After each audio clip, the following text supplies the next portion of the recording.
তিন রকমের ধর্মের লোক বেশি আছে, খ্রিস্টান, ইসলাম আর হিন্দু। 100 জন খ্রিস্টানকে যদি একই প্রশ্ন করে তোদের ভগবানকে, একবারই বলবে আমাদের ভগবান ঈসা মসীহ, যিশু খ্রাইস্ট।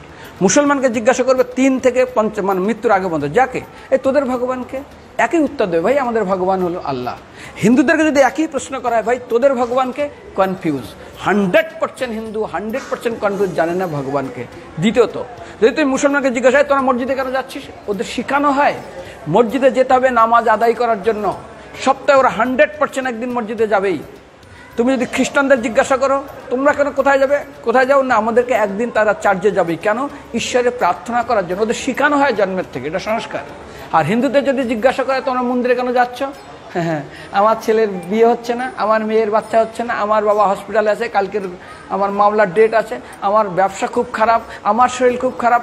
99.99 হিন্দু জানে না মন্দিরে কেন আসা উচিত, তাদের ভগবানকে মৃত্যুর পরে কোথায় যাবে। মুসলমানকে জিজ্ঞাসা করবে মৃত্যুর পর কোথায় যাবে, বলবে ভাই নামাজ রোজা যদি না করি দোজকে যাব, অর্থাৎ নরকে যাব।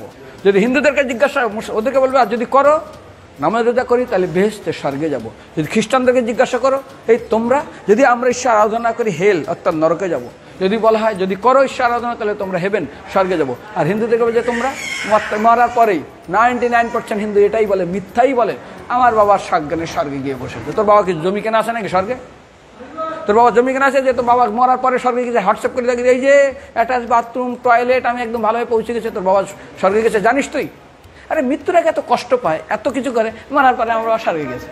আরে যখন পুলিশে কোনো কয়েদি কোনো অপরাধীকে ধরে 2-4টা ডান্ডা মারে, তারপর থানায় গিয়ে আরো ট্রিটমেন্ট করে, তারপরে কোর্টে বিচারে, তারপর জেল খাটে, মৃত্যুর আগে এত কষ্ট করে আমরা মারা যায়, মারা পরে আমার বাবা স্বর্গে গিয়ে বসে আছে, ওর বাবার জন্য জমি কেনা আছে না, এরকম বলা যাবে না। এই জন্য আমাদের শাস্ত্র বলে পরলোকগত, স্বর্গীয় বলে না।